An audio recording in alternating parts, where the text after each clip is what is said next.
What is up, Wizards fans? Welcome to another Believe in Wizards podcast. I'm Matt Modderno. He's Jahadi White. We got Wizards stuff to talk about. I don't know. Bilal Coulibaly is an Olympic medalist of some sort. I think that's pretty cool. And I don't know. We got some fun stuff for you. But first, Jahadi, how are you? How are things? How's your summer going? Oh man, life's good. Life's good. No complaints this way. That's great. Yeah, same here. Come on, we're doing Believing Wizards, and what could be better. This is not a complaint so much as I realized what an old man I am for like the 107th time this morning. But I went to go see the new Aliens movie first thing, and they have those like 4D theaters where like they blast the sound at you and shake the theater to give you the full experience. It was so loud and so immersive this morning that I had to bail out of it like 3 minutes in. And I went to go watch it in a regular theater after. I still hear ringing in my ears, genuinely, from just how intense it was. And everyone in the theater, all 6 of us that were there for an 11 a.m. movie, were complaining about it. But everybody else, I think, powered through, except me. I'm that soft and weak in my old age, so that was a little pathetic. I think the thing to do is go to those type of movies, those theaters for action-packed movies or with a lot of noise and loud, and but you have to be a unique person to want to look at a movie and feel like you're on a roller coaster at the same time. Yeah, exactly. That's what I was like. I was kind of motion sick just sitting there. It was a lot. Yeah, it's different. I've been through it once before, and I was cool to somehow water sprayed in my face. Oh shit! Have you ever been there? I did that at a Disney thing once on one of the rides. They breathe like mist water on the back of your neck or something. Yeah, like I'm watching the movie and somehow somebody splashing water, and I get water sprays in my face. I'm like, you know what? Yeah, this will be my last time. Yeah, I think the other thing too is like when you're in like a crowded theater, they can make it louder because it offsets the people a little bit more somehow. But when you're one of 6 people in a movie that's supposed to be kind of quiet and they're like blowing your eardrums out, it was just a lot. So I don't know. I'm 36 years old, but I felt 76 during, because it was just like, all right, I can't do it, man. But the guy at the theater was like, you know what? A lot of people have said the same thing. I'm like, maybe turn that shit down a little bit. I think they got to balance it out. Yeah, exactly. Because the words are fine. Right.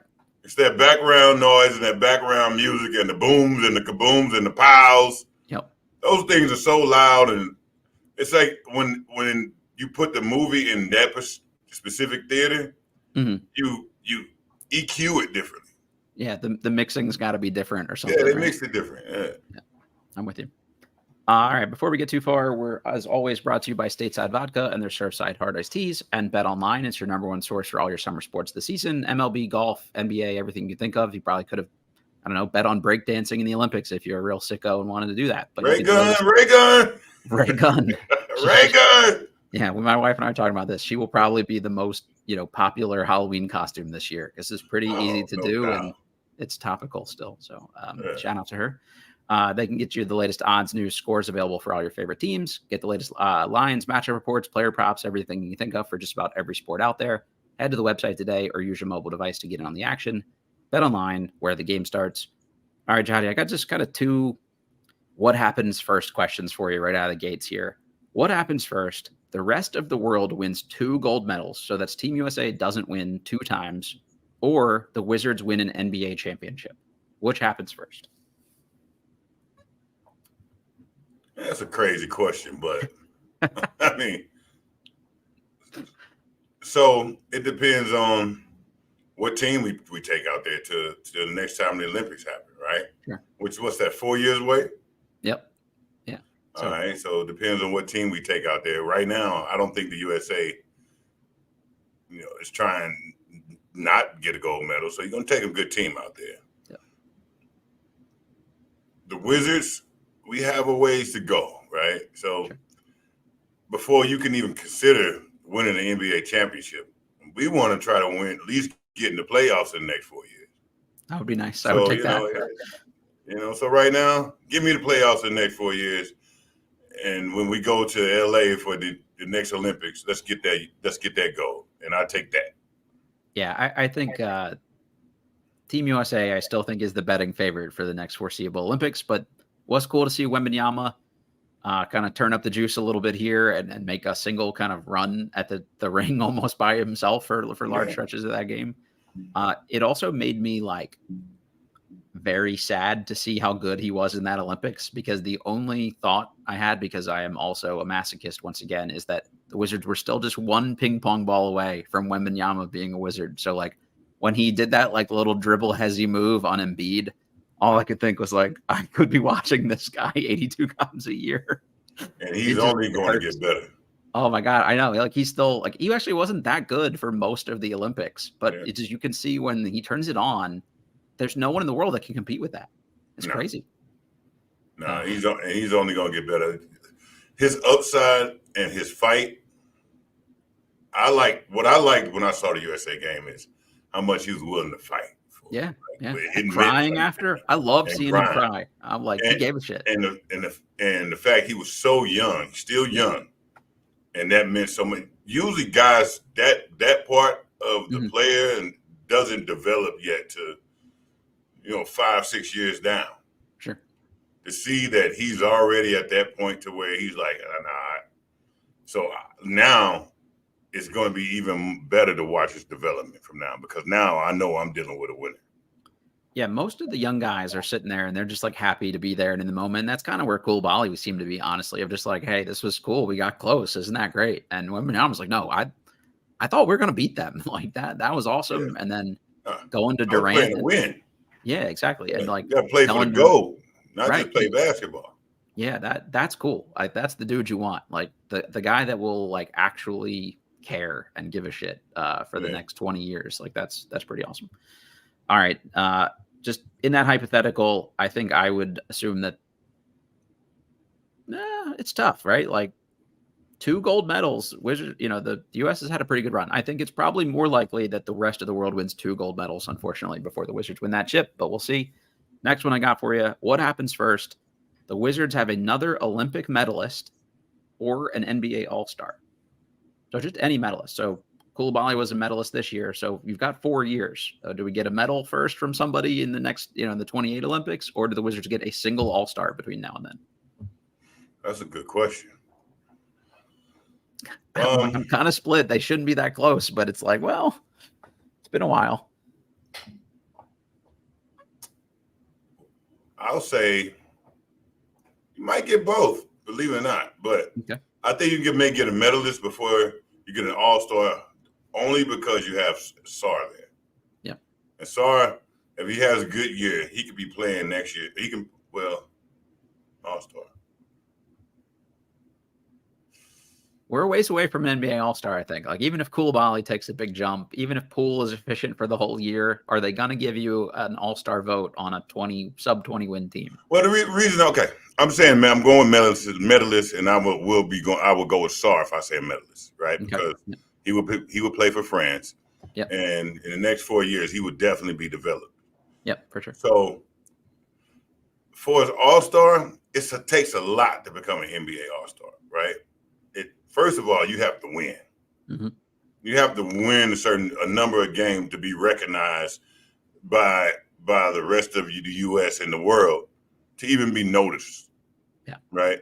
So a lot of guys won't make NBA All-Star just because they're not in a noticeable organization. The situation definitely hurts. Yeah, the situation. So for the Wizards to even create an NBA All-Star right now, they're going to have to be a noticeable situation. And I mean, they're in DC, so it's not the market. Yep. It's just, you're going to have to win some games. You're going to have to be a playoff team. Mm-hmm. First round, second round, playoff team. And then now there's guys say, oh, he did good last year. He can be, So I'll say a medalist. I think I'm going to go All-Star, but that's solely contingent on whoever they draft in the 25 draft being immediately good right out of the gate. Like if Cooper Flag is really good by 2026 and they get a guy like that, like that's the only way I think it's the All-Star comes first. So I can't, that's a good point, but I can't look at somebody that's not there yet. No, I'm with you. Yeah. Of the guys that are on the roster, I think there's definitely a better chance one of them is a medalist before Yeah, no, I'm with you for that. All right, so this is the strong language warning portion of the podcast. If you're listening to this, if you're in the car, you're driving the kids to the camp or daycare or whatever, put the earmuffs on them, because I just got to get something off my chest here. Jahadi, a local blog, wrote this article about the Wizards clearly regret drafting Bilal Coulibaly because he couldn't even beat out some non-NBA players for bigger minutes in the Olympics. And it's just literally the dumbest shit I have ever heard. Like, we say a lot of dumb shit. There's some questionable basketball IQs here in every fan base, I think. But to like write a full article about that, you should like lose your privileges to write about a team if you're willing to say something that dumb. There's no world where Will Dawkins watched Bilal Coulibaly play more minutes in the Olympic finals than Jason Tatum and thought, man, what a total bust Coulibaly is. I'm so sorry we drafted him. Like, it's just idiotic to even put something like that out into the universe. And there was this whole portion of the article about like, you know, France went on this surprise run to the gold medal game and blah, blah, blah. They didn't even have very good players. So the fact that Coulibaly could barely get on the court in 2 of the games means he sucks. Like, just shut up with that shit. He's 20 years old. Can we please just let the fucking guy like mature and grow and be a little patient? Like, I get it. You're basketball fans. You're passionate about your team. You want him to win. But just like pump the brakes on the dumb shit. You make us all look bad. And it's a total we don't deserve nice things mentality when people say shit like that. We're going to run the guy out of town a year into his like NBA career. It's just, it like makes my blood boil essentially. That's some glorified fan shit. Right. You know what I'm saying? That's just what it is. Like, That's means somebody who, and nothing against journalists. Yeah. Because look, I know you hoop every day, but that's somebody who is a glorified fan. Yeah. And don't really understand basketball. That's all it is. He just likes the game. Right. Exactly. Jason Tatum didn't barely play. Tyrese Halliburton joked about not getting off the bench once. Play at all, pretty much like one game. Are the Pacers sad that they traded for Halliburton? Like, just stupid. Coaches are going for experience. Exactly. I'm going for the guy who knows my system the best. Most of the guys that will know the French coach system the best are the guys who've been in France. Right. You get Wembanyama played. It's because he's got fucking generational talent. Like, he might be the best player of all time in a few years. Yeah, alien. He's 7'4". Right. Like, it's certain Wembanyama would start with US. Yeah, absolutely would. 100%. He'd get a lot of time guaranteed. And he would play over Embiid. And he was bad for most of the Olympics too. Like, that's another thing to repeat here is like, he was amazing in the gold medal game and the runner-up game. You know, it's not about how good you are. Right. It's about what fits to win. Exactly. Yep. Prime example. The younger players that for the U.S., most of the younger players that was on the U.S. team played the least. Yep. You know, considering, Booker and AD. I mean, Ant-Man. Yeah, other than them. Right. Yeah. Outside of them, most of the younger, right. So, now, Coulibaly has to get more, he has to change his mindset to a killer instinct, right? Yeah, let's be real. Why do we like Coulibaly so much? Why do most of the team and a lot of the fans say, hey, that guy should be untouchable? Mm-hmm. Why does the organization say, this is our untouchable guy? He's not getting traded. Why? Exactly. Because we saw him at the beginning of the year killing, being effective and aggressive in many ways. Mm-hmm. And what did I say to you? It's good that he doesn't know the NBA game yet, because once he knows the NBA game, he can start falling into the NBA way and the NBA pattern, which he's doing. So now you gotta say, Coulibaly, you now have to create some killer instinct. Yeah, you now have to create some fucking. Yeah, exactly. You have to be he was effective at the beginning of the season because he said, I got to get here. He got in his own head a little bit, and you could see he it. didn't pass like he didn't. Now he's passing everything. Yeah, he's trying to be too much of a system guy and please everybody else instead of being a legend, trying to be a legendary NBA player. Right. Yeah, like you want a little of the Poole Kuzma mindset to rub off on him in that regard, right? So like he's probably doing that with France too when he played. Yep. And I'm sure they're telling him to do that. This is the Olympics. You can't play around. No, you can't play. It's not your time to try to figure out how can I get 30. Exactly. It's not how this goes. No. Right. France has a system. People got to fit in the system well. He's not the only guy that they kept trading rotations. Right. Right. So it's just how it happened. But they had a couple of games where they shot less than like 15 threes. So they were trying to kill people around the rim. And that was the blueprint. Coulibaly getting up 20 shots was not going to help them win a gold medal. No. It's nonsense. Yeah. This also led to and by the way, like, do you think the Sixers regret having Joel Embiid on their team because he played less minutes than Coulibaly in the final? Same with Rudy Gobert. Are those bums? Like, it just apply the same logic everywhere else. But this kind of it happened with our team. Yeah, Think about it. I mean, it happened with every team. And it doesn't have anything to do with an NBA player being an NBA player or overseas player. Because a lot of overseas players killed NBA players. Yep. Right? Even though the NBA players won, a lot of overseas players were doing some damage to a lot of NBA players. They're good players too. And a lot of them had a little stint in the NBA. So the NBA is a system. It's entertainment. It's a certain type of game. It needs a certain specific type of player. The overseas game is a more traditional game. It's more systematic. It's more of a team game. So now you're not putting the best player on the floor.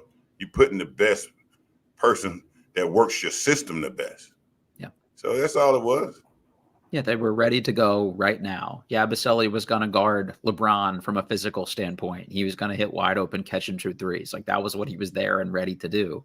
That doesn't mean that he's a better long-term prospect. Like, that was another one. Like, the Wizards need to go out and sign Yabusele. Like, he could really help us. I'm like, he'd come over here and be Eugene Amarui. Like, we've got that dude already. He's 27, 28. He doesn't have a long-term ceiling. Now, if I were a playoff team and I needed a 12th man, that's a different story. But he provides no value to this Wizards team other than taking minutes away from a young guy. So that's Yabusele had a brief stint with the Celtics, right? Celtics, yeah. He was didn't last on draft pick. Didn't last for a reason. Right, exactly. He's gotten better. He shoots it better, but he's just not. He's not part of any rebuilding team's long-term future. It just doesn't make sense. Read the room. The other thing that got brought up because of this was, well, you know what?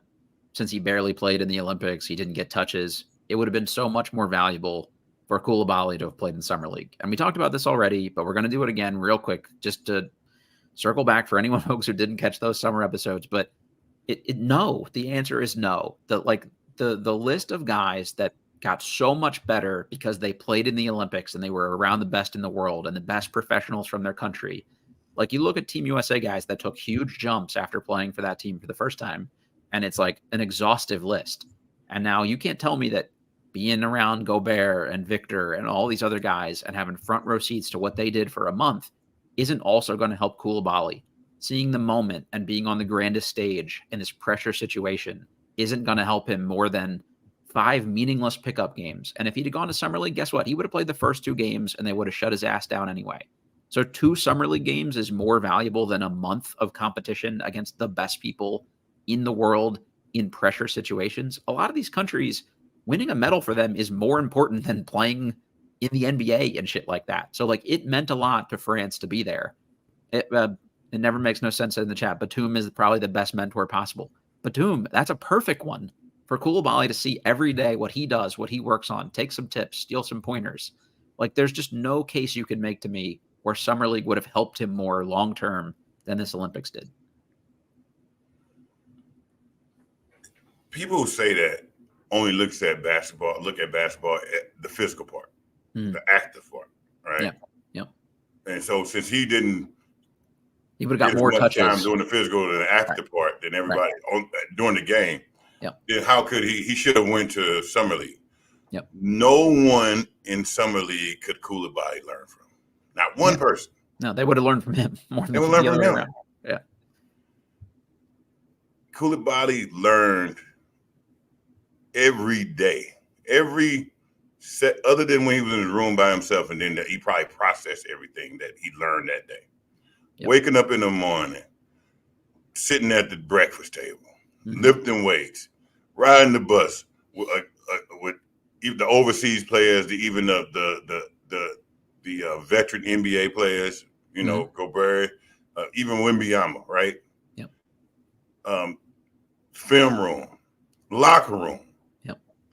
It's seeing so how many they recover, the training that they go through. It's so many aspects of this game that's so knowledgeable and so informative that has nothing to do with putting your foot on the court. Now, it all turns into your game, right? But you can't get that anywhere else. Yep. You can't get that anywhere else, right? So the experience that Coulibaly just had can't be replaced. All the information he just soaked up within that time frame, you can't give that in 3 seasons. Bingo. Yep. So I mean, it's a no-brainer, no matter how it turned out. Even when he was sitting on that bench and not playing. Yeah, seeing LeBron up close, Kevin Durant, what those guys. Just the lesson itself. Yep. I'm an NBA player sitting on his bench. Blah blah blah blah. Why? I got to process why. Yep. This is what I need to work on. Okay, this just built some more hunger into me. It should. Okay, this now I have to really check myself, look the man in the mirror, and approach this next season this way. Yeah, and possibly that would not have ever happened if he played Summer League. And like, not to shit on any of the Wizards vets, but he's got 82 games to learn from Kyle Kuzma. There's only so much you're learning. You already learned what you learned from him. Exactly. Like Malcolm Brogdon, is he really going to come in and teach you that much more? Like learning from Batum, learning from Gobert, like these other kind of guys, seeing what LeBron and them are doing around the Olympic Village, and now they're taking care of themselves. Like that's a different sort of thing that you can't pick up. And I think you nailed it. You said it perfectly. And you know, the other thing I would add here too is like Summer League is glorified pickup, and you could go play in like Rico Hines summer Rico runs in LA and get glorified pickup against better people. You could go play in the Drew League and get better games or something. Yeah, right. Exactly. Against better, bigger names. Like go play James Harden and Jaime Jaquez and all those other dudes. That's you could go do a month of that between now and the season and learn all the, like get all the same on-ball reps you would have gotten at Summer League, but against better people anyway. Not one player that played at Summer League learned from Summer League. Yeah. It's an exposure platform for you to go out there and play your game and try to just prove something to the team. Yep. Otherwise, there's no gain from Summer League. Nope. Yeah, and again, just be better off playing G League. Yeah, I'm totally with you. I think it's worth just sort of recalibrating expectations with Coulibaly too. Like, yes, he was the 7th pick, but this time last year he was on 0 draft boards. And this is a guy that like grew up so quickly in one season and took such a big jump. Growth isn't linear. Sometimes he might plateau for two years or whatever before that next big jump. Like he just took a big jump. So the fact that he went where he went, last year into this year, you might not see it for a while, but those kinds of experiences will pay dividends. And there will be some point where he will point back to, hey, remember when Steph Curry, he nutted up and took over that game? Like, I'm going to have my moment like that. Like, that's the kind of thing you want them to have firsthand exposure to. And that's invaluable. So. And let me just say this. I'm not making excuses for him. Sure. Right. We all see the places that he could be way more aggressive with. Yeah. I can't even really say that he has it's certain parts of the game he needs to work on, but it's more his aggressiveness than anything. Yep. Right. So we see a lot of aspects he can be more aggressive with and just say, look, take it over. You got the ball in your hand. Keep it. Right. But you know, we see that, but it doesn't mean that he's not the player who he actually is. His potential is there, and we've seen him maximize it at the beginning of the year. Mm-hmm. Or else we wouldn't be, or else this conversation wouldn't be a possibility. 100%. Yeah. Jean Paul in the chat said, liked the block on Booker, insane sprint for it. That's what Will Dawkins is watching and saying, yeah, that's why we drafted that guy. I promise at no point did, aw shucks, we made a mistake in drafting him pop through their mind at any point in time. But it did lead me to kind of a thought here. Who is the most important building block on the Wizards roster right now, in your opinion? Is it Coulibaly? Is it Alex Sarr? Is it Bub Carrington? To me, it's still Coulibaly. Like he's their first pick.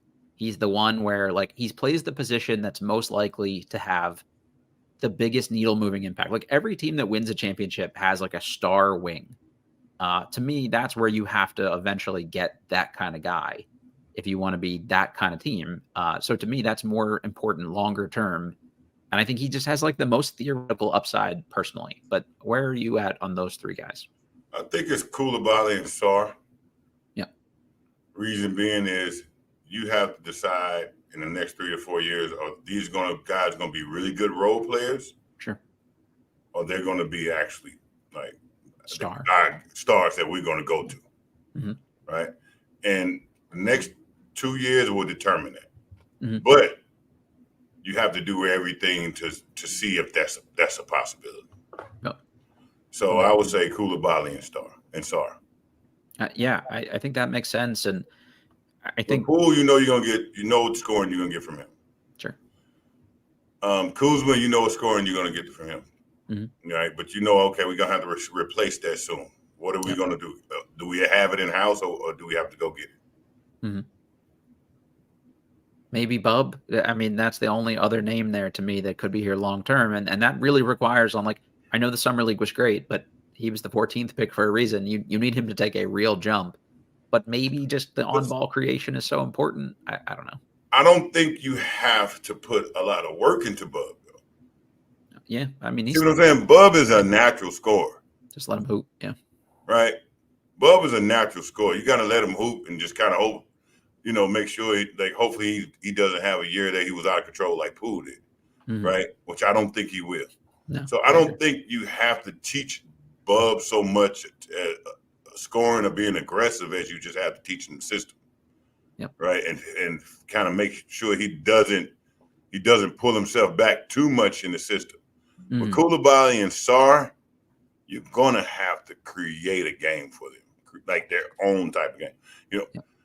Sarr, I don't know what he I know that he can be a better player than he is. I know he has a lot of upside and you can create. Okay, so we're going to get in the gym and we're going to work on your shot. We're going to create. We're going to give you 3 moves that you can use in anywhere on the floor. We teach you how to get it back to the basket. We'll teach you. Now let's create a game for you. Let's create everything. Right. Now, once we give it to you, let's see if you can get it, how fast you can translate it over into the court. Right. Same with Coulibaly is not as much as you could. I would try to really teach him more dribbling and dribble skills, but he can score. He can get to the basket. He knows how to do a lot of things. It's more that his hesitancy is what hurts him. Yeah, I think as the skills improve, so will his willingness to want to do those things a little bit. As the handle gets tighter, you'll see him try to attack the basket more. As he gets stronger, he'll want to finish more over people. It's interesting. I think that hybrid 4 position may be one of the most important, if not the most important, valuable piece to try to find in the league, because there's just not a ton of those can guard 5s, can stay in front of wings, can also space the floor kind of guys. But I don't think that Sarr has the same star potential that Coulibaly does. The best version of Coulibaly to me is better than the best outcome of Sarr. That's just my take. There's a cap on what Sarr can be offensively, I think. He could be special defensively, but so could Bilal. Whereas if Coulibaly really pops offensively, I think he can do a little more things for you. I'm gonna say something that's gonna sound weird, but Okay, fire away. Sarr to me is a Kwame Brown. We're Just saying lockdown post not in defensive. a point of like a as not panning out. Yeah. But as far as like the Play-Doh, the clay, Mm-hmm. Sarr is a guy you can mold him to anything you want to be if you have the patience and the time and just it's going to take a lot of patience and time. The blank slate is what you're saying. It's a blank slate. Yeah, I'm with you. Right? Okay. He has height. He can run the floor. Sure. He can jump. Mm-hmm. So all the things you can't teach, he has. Sure. So now with him, it's about everything you can teach. Mm-hmm. So yeah, I think does Coulibaly have a head start? I think he has a head start as far as just the skills he came in with, mm-hmm. but also the way he perceives the game. Like I think he's literally a cerebral guy when it comes to the game. He wants to know. He seeks out the information. He seeks out getting better. So it depends on if Sarr has that same approach and mentality too. Mm-hmm. Gregory Castillo in the chat said that I've got both of them being role players like OG Anunoby and Evan Mobley. I think if you're the Wizards, if you get those kind of like really good starters on playoff team level, production from your first 2 draft picks, I'm not mad at that as the outcome. Like the ceiling is higher to do both, but like if you get that from both guys, I don't think you're mad at that at the end of the day. Not if you're at the front all. office, and they can be there. Yeah, I think so too. All right, we'll kind of fully transition into the rest of the rookies here. Really good article from Chase Hughes from Monumental Sports. Everybody go check out Chase's work if you're listening to a Wizards podcast. Presumably you already listened to that, but he had some quotes from Brian Keefe about those rookies, and I thought they were really interesting. For the rookies in particular, Keefe says that the first order of business will be fairly simple. Show them how to work like pros, which is another, I think, thing Bilal saw at the Olympics, so that's good for him. But he said establishing habits is number one. I said the same thing last year with Bilal. You teach them the professional habits and how to work in this league. It's the only way you get better is to have consistent work habits and approach everything that you're doing. That will be our number one focus for these guys. Keefe also said he's excited to work with Sarr, not just because of his natural talents, but because he sees the intangibles necessary to maximize his upside, to your point. First of all, it's his character. He has such a high character person. He's a guy that loves the game. Then obviously you see the versatility. He brings it on both ends, but especially defensively. He can guard all different types of positions. Totally agree. The thing I like most about those quotes is, unless they gave him talking points, like what he's saying is exactly what the front office was thinking when they drafted these guys. So they're in sync. And I was kind of lukewarm on bringing Keefe back or whatever, but I think just having a coach and a GM that are like totally on the same page about who we're adding and why we're adding them, I think is like super underrated. And even in a rebuild, like just him getting how they see him kind of helps him project how to use him, and seeing him as a versatile switchable weapon. I think that's great. And that's probably the best way to help, maximize Sarr's development. So any reaction to any of those kind of first couple comments there? You have to see him that way. If you don't, you're not doing your job. Mm-hmm. Right? Yep. Anybody was a top second pick, top, he could have been the first. Mm-hmm. Two, to get, it was one or the other. Yep. You have to see him that way. You have to approach his development that way only. Mm-hmm. Right? Yep. But you got to give these guys a fighting chance. Mm-hmm. So, yeah, this is the game plan with you, Sarr, and we're going to pour everything into it. Mm-hmm. Right? That's the job. So why would you expect him to say anything different? Because, okay, he, like you say, a blank slate. Come on, team. Now it's time to create a Rocky. There were just so many guys that we saw taken under the last regime where they were just never on the same page between front office and coaching staff from an execution standpoint about how to use those guys and what the vision was. Like they had Denny come in and he was this like transition, push the ball guy, playmaker internationally. And then it was like, stand in the corner, you're the 3-and-D guy. When you draft Johnny Davis, who was a high school power forward, who was a shooting guard almost exclusively at Wisconsin, to say he's your point guard of the future.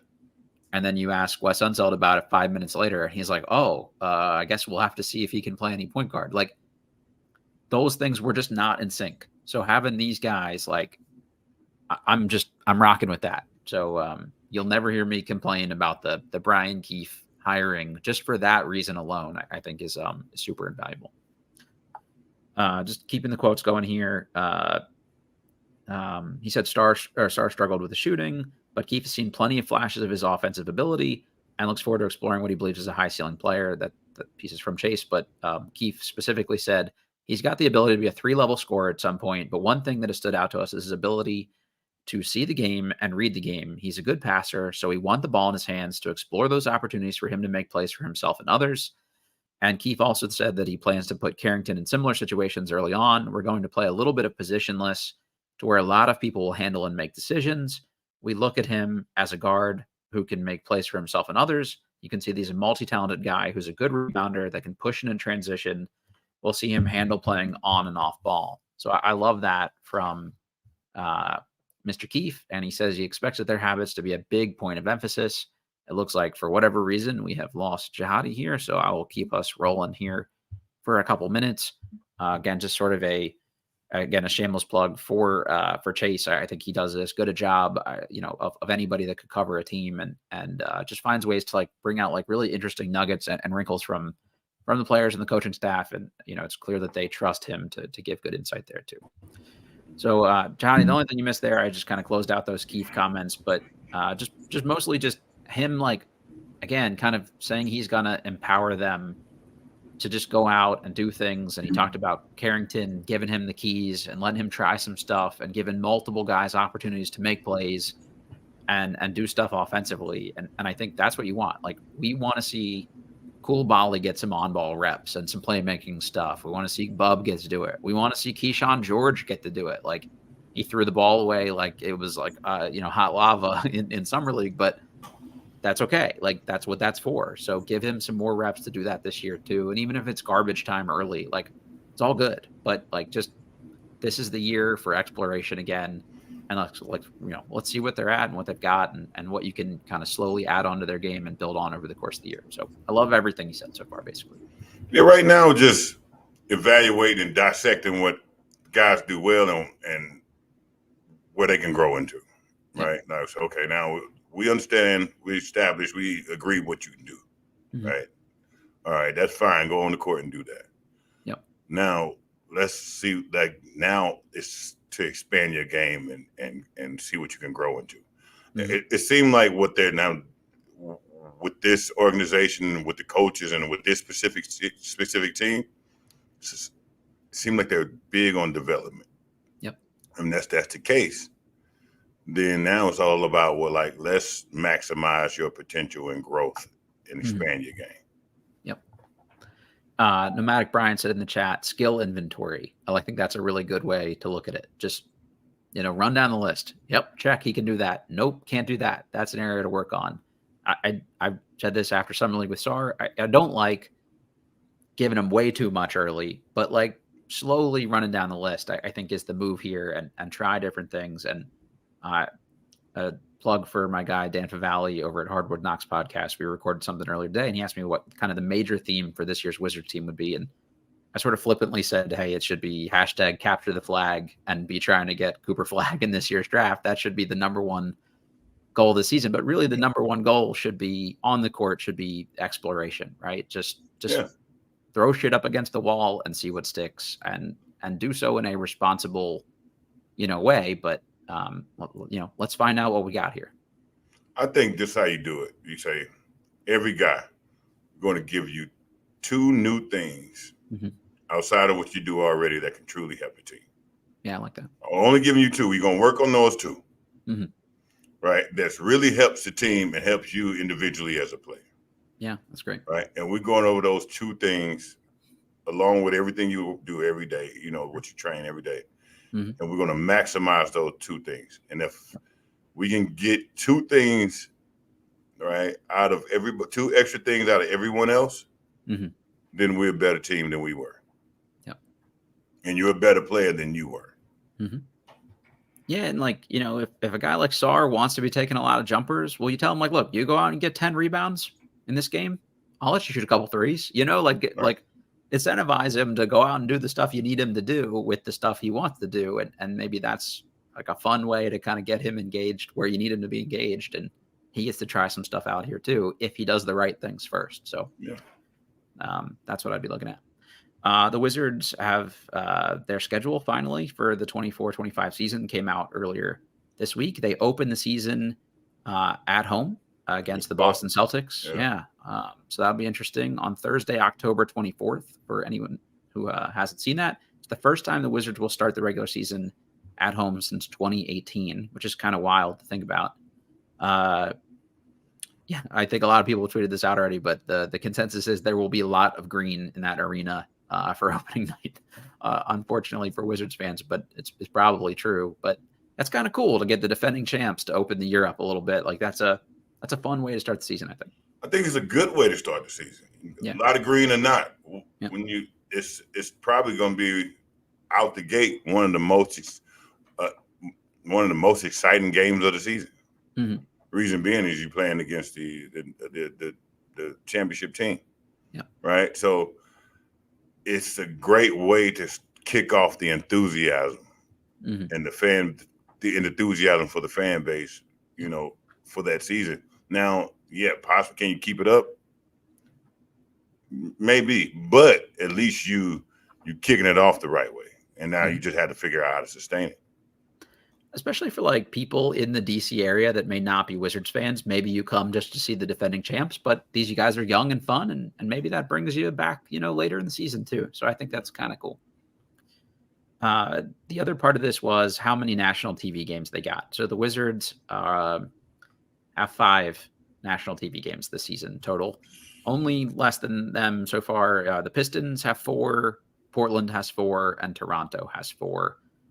With the Wizards at 5 is Chicago and Brooklyn, 2 other just bad teams objectively. The Lakers lead the league with 39 TV games, followed by Golden State with 36, Boston with 34, the Knicks with 34, and on down the list. I guess, Jahadi, like, if you were a player and you go into the year and you're not going to be on national TV much, is that just like a bummer for you right out of the gate? Like, does that put a damper on the season at all? Like, hey, I'm going to be doing this in isolation here and no one will watch me play all season. It depends if you ever came from a big market. If you're Kuzma playing the big market where you got a lot of team national, then going there, it could affect you, right? But then it depends on what's your purpose as a player, right? Okay, if I'm coming here and it's a smaller market, not a lot of national TV games, I can probably make a bigger impact. All right. Now I don't have as many veterans or dynamic players to compete against. Right. So now it just depends on what's your approach. The problem is, like we were talking about earlier, is will there be some all-stars out there? When you only have 4 national TV games, it's tough to create an all-star no matter how great you play. Yeah. You had the best season of your life. And you may not be an all-star because no one has seen you. It's the if a tree falls in the woods and no one's around to hear it thing, it's hard. Whether you specifically or just teammates that you saw, for young guys, is it actually that much pressure when you play like your first national TV game? Like, do you feel that like, oh shit, I'm on TNT tonight? Like, or is that? I mean, for you were a big-time college basketball player that played on the biggest stage. But, like, for Coulibaly or somebody like that played internationally, like, is it different, I guess? It's not, though. It's a game. Okay. So the thing is you get more TV timeouts. Like, get the bigger, longer TV timeouts. But it's a game. Sometimes you can feel the energy. Sometimes you don't. But it's not like you're seeing a lot of different things. It feels the same other than a few more cameras. Yeah, makes sense. Right? It feels the exact same. Now, you do know it. Now, if I'm saying, okay, it's a national TV game, oh, this game is on this, I might shave. I might shave a little bit, I'm gonna look all right, I'm gonna play a little, I can play a little harder. Yeah, you know it. Sure. One thing a player knows is I got to get to that free throw line. Because if I get the free throw line, the camera is on nobody. Everybody will see me. Yeah, that's my moment. Yeah, right. But I mean, you don't really look at it differently. After a while, a game is a game. But you do know the national TV games, right? But I would think it'd be more about like your individual matchup in that game than it is like the fact that it's on TV. Like you're playing a big team, presumably, if you're on national TV. So it's like, oh shit, I'm guard LeBron tonight. Like that's probably bigger for some of these young guys than oh, Charles Barkley might talk about me on TNT later tonight. Right. Yeah. Just sort of a random question here as we wrap up a little bit. As a player, does the NBA give you a certain amount of jerseys every season? Like, do you get like here are 10 jerseys to give out and sign to people, or do you pay for that, or how does that work? I've always been curious about that. We, as players, we have no idea how many. They have a storage room with as many jerseys. In your mind, you think it's 1 million jerseys back there. Right. You just don't know, right? Right. And so, in your mind, it's just whatever. Like, I need a new jersey. It's abundance of jerseys. Yeah. With your number on it. Right. That's just how you think. So, when players swap jerseys or give away jerseys, they don't think twice about it. Just like you feel like Nike just sent 1,000 shoes back there for you. It's in a closet somewhere. They're not going to let you run out, right? That's not you go out there. In your mind, it's just whatever it is. Shorts, jerseys, shoes, wristbands. It's a unlimited supply. Mm-hmm. Now, no one knows other than the equipment guy. Yeah. You just tell the equipment guy, go get me another one of these. Go get me one more of these, and he'll go get it. It's always there. He has never came back and said, we don't have it. That's really true. You got to make friends with the equipment guy too. Just make sure he's taking care of you. Man, you got to be cool. Tip the equipment guy good. Be cool with him. It's he'll look out for you. You'll find packages coming to your house. You're not going to end up with the extra small pair of shorts or something by mistake. You're going to end up with a lot of gear just showing up at your doorstep. How about after you play and you retire? Like if you wanted extra copies of your jersey made, will the league get those for you? You got to be cool with the equipment guy. Even now? Like, yeah. Yeah. Okay. Now, I mean, point, sometimes you don't have to ask for anything. That's and sometimes like with me, it's not like I can just go online and just find a Jahadi white jersey all the time. Right. Yeah. So, I'm like, I need a jersey. You got some jersey? I get back with you. So you're calling the team up or the equipment guy for the Wizards, and he's the one who's the equipment guy. That's cool. Yeah, somebody there that knows. Yeah, like now they kind of got rid of everybody. Sure. Especially all different jerseys and stuff years later. Up until the last few years, I call a lot of people up. Yeah. No, that's smart. I mean, it's good to have the hookups back in the building. How about tickets? Like, is it just on a game-by-game basis? Hey, I've got 20 friends and family here. Can you help me out? Or like, how does that kind of work if, you need more one night or something? Or do you get a set allotment in every game? Like, it depends. 20 friends and family, they has to be a current player. That has to be Kuzma saying some shit like that. Yeah, sure. Yeah. I mean, while you were playing, like, what was the ticket budget like, I guess? Oh, you can call, like, there's certain people, I don't want to say any names. Yeah, sure. But certain people, that's with the organization. Hey, I need this many more. Yep. And they'll be like, okay, I got you. Just leaving the names. So all the players already get a certain amount of tickets. Mm-hmm. Right. So and sometimes hey, look, sometimes I had to call people. You want to come to the game? I got this ticket, And then sometimes people would call me all day asking for tickets, and I'm like, well, please. I haven't seen you in 3 months. Yeah. Now you want a ticket? Nope, I don't have any. Yeah. So it's about who you want to give them to. But then there's certain time when you have family coming in town. Mm-hmm. You just call and say, hey, I have family coming in town. Could you give me 10? Not so far away, kind of all together. See what you can do. and they call you back. Well, we have five together here, 3 together here, and 2 together here. I take it. Yeah, that's cool. I think about that when like the Kevin Durant didn't want to come back to DC thing. The amount of ticket requests a dude like that would get playing 15 minutes from home would probably been so exhausting. Crazy. You need somebody just to manage that, I would think. Yeah. Well, what you do in that situation is wherever team Kevin Durant was on, you'd be like, hey, when we go to DC, I need you to talk to the Wizards. Their guy, talk to the Wizards, work this out. Get me some up. They'll say the word Kevin Durant, and then they try to work it out. That makes sense. Last 2 things, kind of circling back to the Olympics here. Your St. Louis guy, Jason Tatum guy. What did you make of the Steve Kerr didn't play him enough discourse that was out there? I felt that was ridiculous. To me, that was a lot. That was very ridiculous. I'm just because in the end of the day, I felt like Steve Kerr didn't manage that well. Mm-hmm. If you had Mike Krzyzewski there, yeah, I bet Jason Tatum would have played and we still would have won. For sure. No difference. Yep. I think Steve Kerr didn't manage it well, and he went with the guys that he felt most comfortable with. He went with that was comfortable with. Yeah. Which is okay. Sure. But you don't do a certain caliber of players that deserve it. Yeah. And I don't care who you don't take that from those players. Mm-hmm. Jason Tatum wouldn't have went out there and did any worse than Derek White. Right. Would have did any worse than Drew Holiday. Mm-hmm. You know what I'm saying? Not saying they did bad. I'm just saying.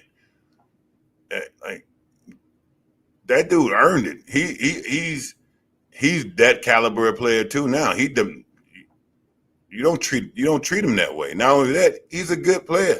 Mm-hmm. He's an effective player, right? If you can't process how he fits your system or process what he brings, that's not his fault.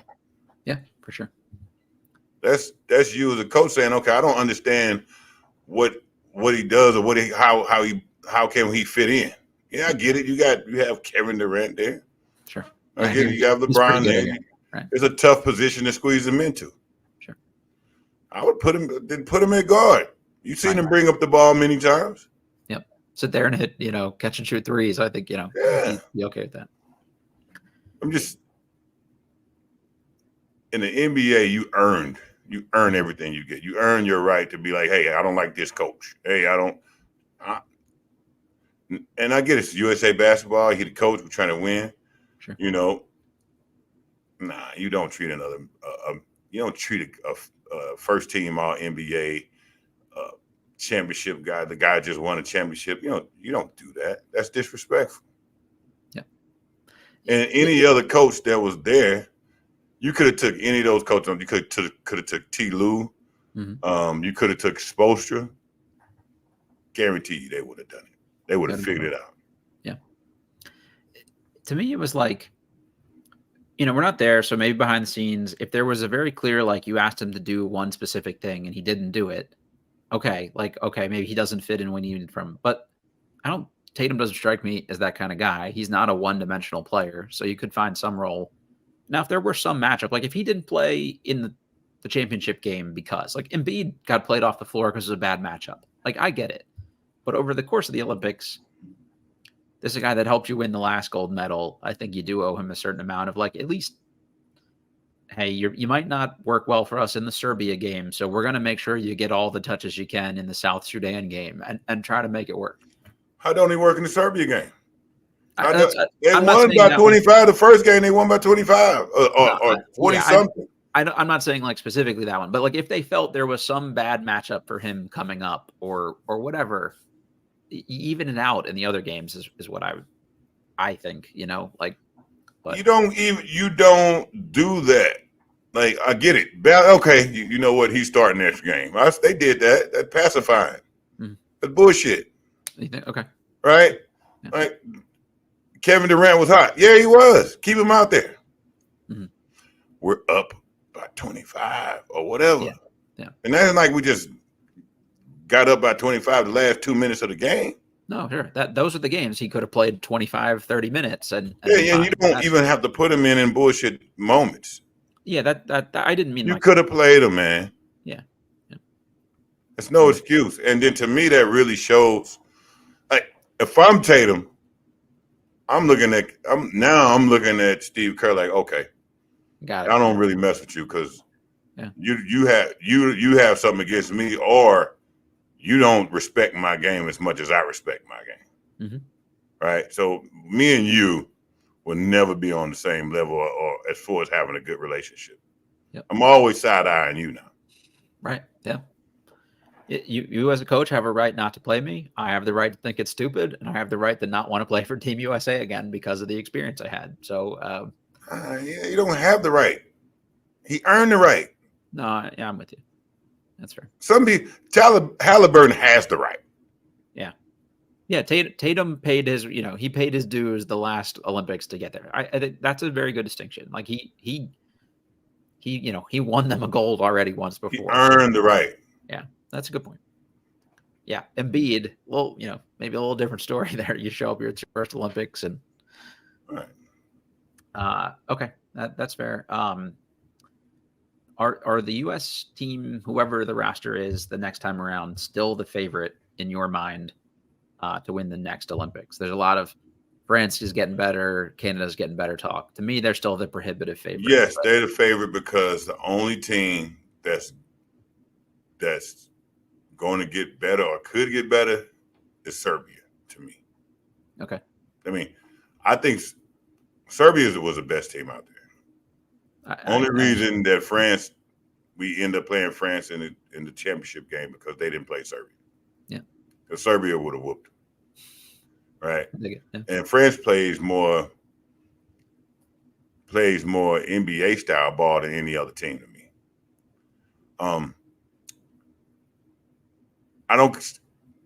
Serbia is so systematic. I don't see them growing that much better. Mm-hmm. So to me, you have to prepare for Serbia, right? No matter who's there. Accounting for Jokic is a factor in building your roster out. Right. So even if Jokic is gone, Serbia's system is crazy. Mm-hmm. Watch Serbia play. Watch it's a middle screen and roll, and it's two switches on the one time, then a double screen, and then on the opposite side, then somebody cutting. It's so much action at one time. Yeah. It's genius. It's beautiful. It's wizardry. Mm-hmm. So if you can stop Serbia, you'll be all right. I'm with you, and I think France will be better the next time around. I agree. Some respects. They ain't Serbia. Right. But they also lose Batum and some of these veteran guys too. And are, the next crop of guys ready to go. Is Gobert coming back the next time? Wembanyama will be 4 years better. They may have a Nolan Traore, a good guard, but he's still 21 years old or whatever, the next 22 years old, the next Olympics. That's a tough ask. So I think they're still another Olympics away. Maybe Canada is the next closest that could take a jump, but there's still a ceiling where they can get. See, but that's the difference for me. The difference between that to me is France has great athletes. Sure. Canada has great athletes. Serbia has good athletes. They're physical as hell, and they have a crazy system that they can run it to a T and execute from 10 different options in one play. Yeah, they maximize the operation, or that's completely different than how great you are as players on the floor. Yep. Good point. We was getting backdoored, screen, double screen. Our heads were like just nonstop spinning. That's different. They didn't know what to do with that. Yeah. We was getting out coached. I'm with you. Only thing that saved our ass was Steph Curry and us stepping up the defense. Yeah. Us being like, hey, we're gonna push Jokic all the way out past the 3-point line. If he's setting any screen, it's gonna be past the 3-point line. Yep. Right? Like that system. If I'm any NBA coach or anybody, any GM, I'm taking notes, yeah, for sure. Not only I'm taking notes, I'm taking that old ass coach over there in Serbia. Bringing He's him about over, 70 years old. put him on the bench. I'm putting him on the bench. Yeah, I dig it. Yeah, his top assistant or whoever, Oh, learn closest man, from. He won't move. Yeah. Whatever you need. Speaking of coaches, if Steve Kerr likely is not back next Olympics, which seems to be the case, who would you make the next coach of Team USA? Spoelstra. That's easily. Where I would start as well. Yeah. Spoelstra easily, No if not T. Lue, easily. Yeah. They have the right coaches over there. Yeah. I just don't know if Steve Kerr should have been the head coach. But I know in the end of the day, there's one person who would talk and wave his finger that's more powerful than anybody that kind of demand that they can move some chess pieces. Who's that? LeBron? You know it. Yeah. LBJ. So if he say, hey, I need you, I need Spoelstra. Because pretty much the two assistant coaches were his coaches. Doing a lot of this. Yeah. The head coach was a coach that he faced more than anybody else. True. Come on, man. It's not a coincidence. Ain't no coincidence. I heard a couple people mention Danny Hurley. Interesting. I don't think you would take a guy that's never been in the program. Like they'd give it to Mark Few or somebody like that before they'd, give it to Hurley at this point, I think. All right. I think that's all I got for you here. Jahadi, anything you want to hit on before we wrap? Oh, I'm good, man. I enjoyed it. Me too. Like always. Yeah. We got some stuff in mind here for the rest of the summer. This is kind of entering the quiet days of the NBA season, so I'll try to get a little creative with what we talk about here at the next couple episodes here. But if there's anything anybody wants to hear us talk about, obviously shoot us a note. If you're watching on YouTube, please hit that like button for us, subscribe button. There's a notification button, so you get a little ping on your phone anytime we're going live, so you know when to check in with us. We'll get back on a little bit of a regular schedule here. That's been my bad. I've been traveling a lot the last month. So thanks for Jahadi for being patient with me, and we'll get this thing going. But yeah, thanks for the time, everybody. If you know the drill. Leave us an iTunes review if you get a chance. Rate, review, subscribe. We're presented by betonline.ag, and we'll catch y'all next time. Peace.